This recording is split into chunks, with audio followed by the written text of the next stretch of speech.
किसी से मत डरना, भगवान से भी मत डरना बंधुओं, महाराज से भी मत डरना, बड़े बड़े गुंडों से मत डरना, शंकर पहलवान से भी मत डरना, सागर के शंकर पहलवान, मगर एक से डरना बंधुओं, एक से डरना जो है कर्म। ये चमड़ी उधेड़ देता है अच्छे खां की। कितने बड़े भी सूरमा रहो तुम, कितने बड़ी भी ताकतवर रहो तुम, ये चमड़ी उधेड़ता है। गामा पहलवान विश्व विजेता, जो भारत में सबसे पहले गोल्ड मेडल लेकर के आने वाले गामा, जब मरे तो अपने चेहरे की मक्खी नहीं भगा सके बंधु। और कितने बड़े पहलवान थे, उनकी डाइट अगर तुम्हें सुना दें तो शायद कोई उठ करके लोटा ढूंढना ना चालू कर दे। 15 लीटर दूध प्रतिदिन, 3 पाव मलाई, 1 पाव घी, 5 किलो फल, 200 रोटियां, 2.5 किलो बादाम। तुम 2.5 बादाम खा के बता दो घिस के। अभी भी दतिया के अखाड़े में उनका वो पत्थर पड़ा है, 3 मन का पत्थर, जो गामा पहलवान अपने गले में पहनकर और 5000 बिठक लगाते थे। 3 बजे रात से व्यायामशाला में जाते थे और दिन के 10 बजे निकलते थे। मगर जब वो गामा ने भारत सरकार को चुनौती दी कि मैं चलती हुई ट्रेन को अपने हाथों से रोक सकता हूं, भारत सरकार ने विचार किया और उन्होंने कहा कि मैं रोक दूंगा इस ट्रेन को। सरकार ने कहा कि रोक देंगे तो क्या करना पड़ेगा? बोले हमेशा के लिए ट्रेन फ्री करना पड़ेगा। बोले किसके लिए? बोले सारी जनता के लिए। तो सरकार ने सोचा कि अगर रोक दी तो इतना बड़ा लॉस कौन उठाएगा, और अगर नहीं रोक पाए और हमारे देश का एक पहलवान मर जाएगा, तो वो उनकी शर्त को स्वीकार नहीं किया गया। इतनी डाइट जिसकी, और तो मैंने कुछ चीजें बताई नहीं, बताने योग्य नहीं, मैं अपने मुख से उन्हें बता नहीं सकता। इतना खाने पीने वाला विश्व विजेता जब मरा तो अपने चेहरे की मक्खियां नहीं उड़ा सका बंधु। ऐसा दुबला पतला 13 हड्डी 14 बोल्ड नरकंकाल जैसे स्थिति बन गई। ये कर्म किसी को नहीं छोड़ता बंधु। इसलिए कोई भी कार्य करने के पहले उसकी लाभ हानि सोचो कि इसका लाभ क्या है और हानि क्या है। विवेकशील व्यक्ति कोई भी काम करता है, ये देखता प्रॉफिट लॉस, प्रॉफिट कितना है और लॉस कितना है। हमारे पूज्य मुनि श्री एक उदाहरण देते हैं कि अगर कोई कहे कि साक्षात भगवान महावीर स्वामी दर्शन दे रहे हैं, मगर बीच में इतने असंख्यात जीव हैं, इतने असंख्यात जीव हैं, और कहीं से कोई रास्ता नहीं है। जब भी तुम उधर जाओगे दर्शन करने तो वो असंख्यात जीव मरेंगे। साक्षात भगवान महावीर स्वामी आए हैं और 1 मिनट के लिए आए हैं। बोलो तुम दर्शन करने उनके पास जाओगे या नहीं जाओगे? माताओं, महाराज जी हम तो चलिए जी, मर जाए चिट्ठियाँ मर जाए, हम प्रायश्चित ले लें। कहो कहो क्या कहना चाहते हो? कौन कौन जाएगा और कौन कौन नहीं जाएगा? भगवान आए हैं महावीर स्वामी, साक्षात समोसन लेकर के आए हैं, मगर कोई रास्ता नहीं है। जहां से भी जाओगे असंख्यात जीव, संगी पंचेंद्री और त्रस जीव, विकलत्व जीव मरेंगे। कौन कौन जाने को तैयार? हाथ उठाओ। अरे मैं खुद भगवान बन जाऊंगा ना, दर्शन करने से थोड़ी भगवान बन जाऊंगा। इतनी हिंसा करके दर्शन करने जाऊंगा ना बाबा ना। हिंसा इतनी अधिक है जितना पुण्य नहीं है बंधु, इसलिए वहां दर्शन करने नहीं जाऊंगा। उसी प्रकार कोई भी कार्य करते समय ये देखो कि प्रॉफिट कितना है और लॉस कितना है। कोई भी व्यक्ति हमसे कुछ कह रहा है, वो क्या अपना उल्लू सीधा कर रहा है, अपने सपोर्टर तैयार कर रहा है, क्या करना चाहता है उसका इंटेंशन समझने का प्रयास करो। अपनी रोटी मोटी करना चाह रहा है, दूसरों को नीचा दिखाने का प्रयास कर रहा है,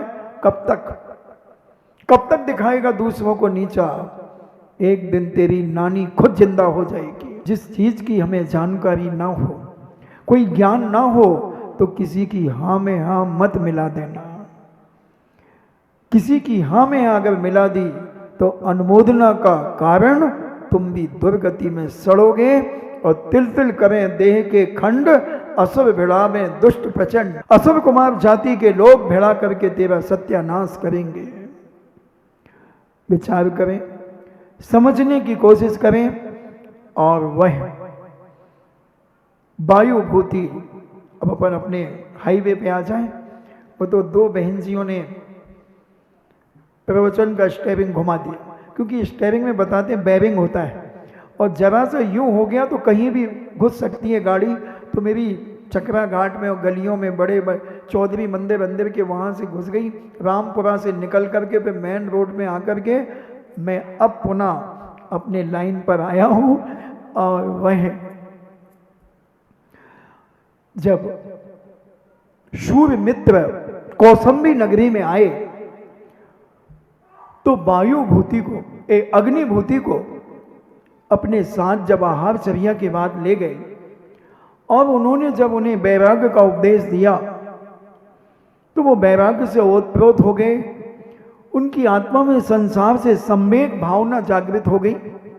उनके अंदर की पीड़ा, कर्मों की दशा देख करके बड़े व्यथित हो गए, दुखी हो गए, और उन्होंने केसरुंच करना शुरू कर दिए, यानी कि मुनि दीक्षा धारण कर ली, अध्ययन आदि करने लगे। और अध्ययन आदि करने के बाद वह विचार करते हैं कि अब मुझे धर्म की प्रभावना के साथ साथ आत्म कल्याण भी करना है। और जब सोम शर्मा, उनकी जो सोम दत्ता, जो उनकी धर्म पत्नी थी अग्नि कुमार की, वो अपने देवर से कहती कल अपन यहीं पर छोड़ करके चले गए थे। अपने देवर वायु कुमार से कहती हैं कि देखो ऐसा लोग कह रहे हैं कि तुम्हारे बड़े भैया ने दिगंबरी दीक्षा धारण कर ली है, अगर दीक्षा ना ली हो तो चलो अपन उन्हें मना करके ले आए। वह धर्म विरोधी था, मुनियों का विरोधी था वायु भूति। वह बड़े आक्रोश में कहता है जिसकी गरज हो वो जाए, मुझे क्या लेना देना, मैं ऐसे मुनियों के पास नहीं जाता। बड़े निंदनीय शब्दों का प्रयोग उसने मुनियों के लिए किया, बहुत निंदनीय। सोमदत्ता बड़े विनय भाव से कहती हैं देवर जी आप मेरे साथ चलें, मैं अकेली अबला वहां कहां जाऊंगी मुनियों के पास, आप चलें। वह इतना आपे से बाहर हो गया, क्रोध से भर गया कि उसने अपनी भाभी को लात मार दी। लात मार दी, और भाभी मां के समान होती है, क्योंकि बड़े भाई को पिता तुल्य कहा है तो पिता बड़े भाई की पत्नी मां तुल्य हो जाती है, मां तुल्य हो जाती है। ऐसी मां के लिए देवर ने जब लात मार दी और लात उनके मर्म स्थान पर चोट पड़ी, तिल मिला, सोमदत्ता तड़प गई और तड़प करके जब मूर्छित हो गई और जब होश आया विचार करती है, वही भी क्रोध से आपे से बाहर हो गई और कहती है इसी लात का बदला मैं लूंगी, इसी लात का बदला लूंगी, तुमने जो मुझे लात मारी है उसका बदला लूंगी। और ये निदान बंद कर लिया बंधु, कसाई का निदान बंद कर लिया। और वह विचार, वायु भूति विचार करता है कि हे भगवान ये इतना बड़ा अनर्थ मेरे जीवन में कैसे हो गया, मैंने अपनी भाभी मां को लात मार दी। आदमी जब क्रोध में आता है बंधुओं, कुछ नहीं देखता, अच्छे बुरे का फल भूल जाता है।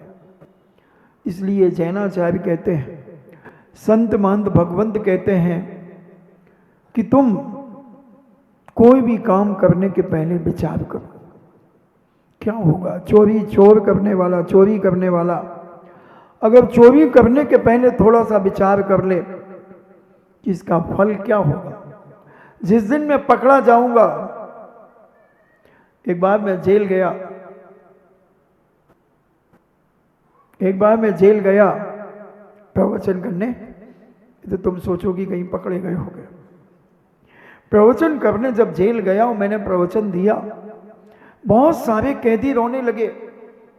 मैंने, भाई तुम क्यों रो रहे हो? तुम तो बड़े खूंखार व्यक्ति हो, तुम तो मर्डर करके आए हो, तुम तो चोरियां करके आए हो, तुम तो दुनिया के साथ व्यसन करके आए हो। बोले, महाराज जो आपने कहा कि हम तो जेल में हैं, यानी तुम जेल में हो, मगर तुम्हारे परिवार की क्या दुर्दशा हो रही होगी। तुम्हारी पत्नी क्या साबुत बची होगी? क्या तुम्हारे बच्चों के लिए खाने पीने मिल रहा होगा? अनेक अनेक उदाहरण जब मैंने उनको दिए, वो तड़प गए और कहते हैं, बाबा जी अगर मुझे 2 साल पहले तुम मिल जाते तो मुझसे ये मर्डर नहीं होता। मैंने 2 साल पहले तो था मैं, तुम क्यों नहीं आए मेरे पास? बोले, बाबा जी आपका पता नहीं था। हमने कहा, मेरा पता नहीं था, अब तो पता है। अब आज संकल्प करो कि जब भी तुम्हारी रिहाई हो जाए तो तुम किसी को एक थप्पड़ भी नहीं मार, किसी का बुरा स्वप्न में भी नहीं सोचोगे, किसी का अपमान नहीं करोगे, किसी को बेइज्जत नहीं करोगे, और यहां से निकल करके एक सज्जन और साधु पुरुष बनकर के अपने जीवन को जीने की कला अपनी अंतरात्मा में जागृत करोगे, तो अगला भव तुम्हारा बहुत पवित्र आने वाला समय बहुत अच्छा होगा। प्रकाश चंद्र सेठी ने और श्रीमती इंदिरा गांधी ने आत्मसमर्पण कराया था डाकुओं का। मूरत सिंह, हरि सिंह, पूजन बब्बा आदि बहुत सारे डाकुओं को, फूलन देवी जैसी खूंखार दस्यु सुंदरी जिसने लाइन से 17 लोगों को एक साथ भूंस दिया था, ऐसी हत्यारन को भी भारत। प्रवचन खत्म हो गया? मुझे कल से बता देना कितने बजे बंद करना है। तो वो फूलन देवी जैसी को रानी बना दिया, सांसद का टिकट मिल गया और सांसद बनकर के वो जीत गए। अपनी निंदा गढ़ा करना चाहिए बंधुओं, फीलिंग करके अपने जीवन को पवित्र करना चाहिए, तभी हमारी इस मनुष्य पर्याय की सार्थकता होगी। वायु कुमार अग्निभूति तो मुनि बन गए हैं, और यहां सोमदत्ता बदला लेने के लिए संकल्पबद्ध होती हैं कि मैं बदला लेकर के रहूंगी, और वह जिसने मुझे लातों से मारा है, लात मारी है, इसका मैं बदला अभी स्त्री होने के नाते, अबला होने के नाते मैं वो बदला नहीं ले पाऊंगी, क्योंकि कितनी भी शक्तिशाली नारी हो, पुरुष के सामने तो वह अबला ही होती है। मगर निदान बंद कर लिया कि मैं अपना बदला लूंगी, और वह निदान बंद वह विचार करती रही और सोचती है कि जब मैं पुरुष बनूंगी तब मैं इसका बदला लूंगी, या मैं कोई शक्तिशाली पर्याय को प्राप्त होंगी तब मैं इसी लात से ही बदला लूंगी। क्योंकि पुरुष अगर गांठ बांध ले तो बहुत जल्दी छूट जाती है, और महिला अगर कोई कसाई की गांठ बांध ले तो 10-10 भाव तक छूटना मुश्किल है बंधुओं, मुश्किल है। स्त्री ने गांठ बांधी है, वो एक शादी में भी गांठ खोलने की कुछ प्रक्रिया चलती है, तो महिला बहुत जल्द, पुरुष जल्दी खोल लेता है, महिला गांठ खोलने में थोड़ी परेशान हो जाती है, क्योंकि ऐसी गांठ बांधती है वो, ऐसी गिल्टी अपने अंदर बांधती है। क्षमा करने का भाव तो उसके अंदर आ जाता, मगर कभी कभी रणचंडी का रूप बनाकर जब विकराल रूप धारण करती है, वो साधु संतों को भी नहीं छोड़ती। विकराल रूप, जानती है सब कुछ कि मैं गलत कर रही हूं, मैं गलत हूं, मगर वो अपनी इज्जत के लिए मरती है कि कोई क्या कहेगा,